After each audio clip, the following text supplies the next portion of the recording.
I am a third-term law student.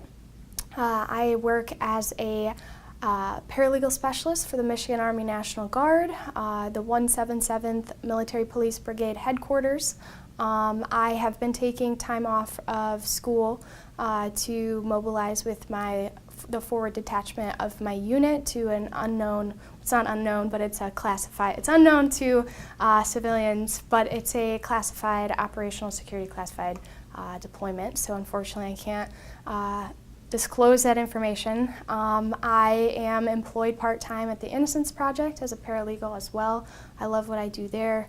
Unfortunately, I haven't been able to take classes, which has kind of thrown everything off, but really excited to move on and go where I'm going, and also looking forward to my return here. I'm the vice president of the Military Law Student Association as well.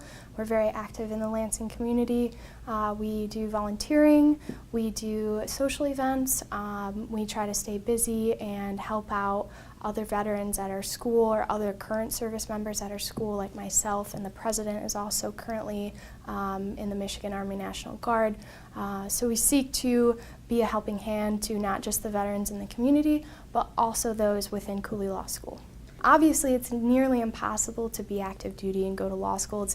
It's impossible to be active duty any branch and pretty much get any sort of full-time degree. However, being that I'm reserve component National Guard, it makes it possible. It is tough. It is very tough.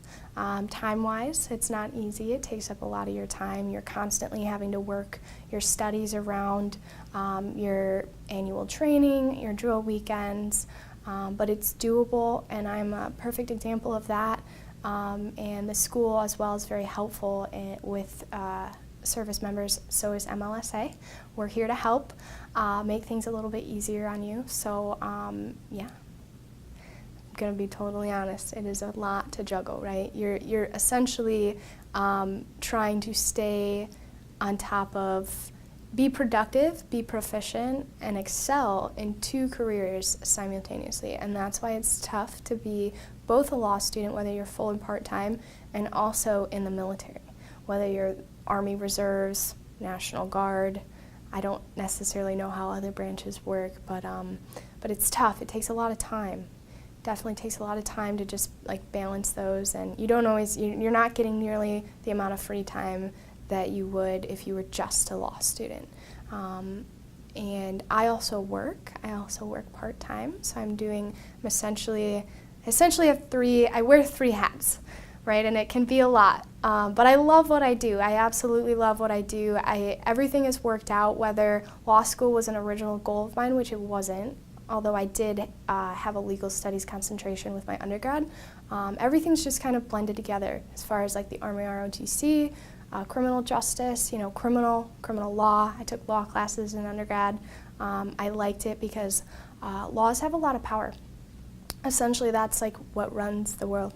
So that's why I'd like to see not necessarily how high up I could get in order to influence legislation and laws, but as far as the military and things that are going on in the world on behalf of the United States, that's a goal of mine as well, and a passion. I think it's very interesting. It's very intriguing. It's very intriguing stuff. I may be different than most law students. I'm not really into litigation. It's not one of my biggest passions, right? So I would rather do operations law, counterterrorism, work on stuff like that from a DOJ, Department of Justice, Department of Defense position.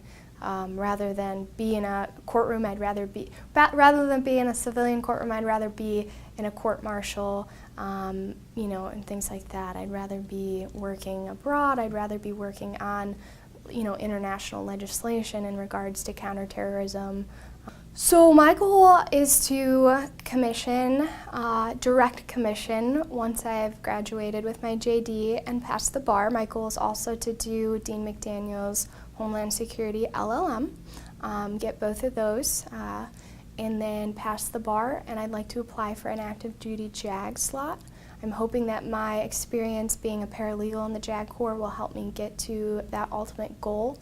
It's very competitive though, so I've decided as a contingency plan that I would be happy with having a National Guard JAG slot, Judge Advocate General slot. It's not impossible. And my thing is, and I can't stress this enough, you know, tell me that it's impossible, or tell me something's impossible for my age or for being a woman or for anything, and I will prove you wrong.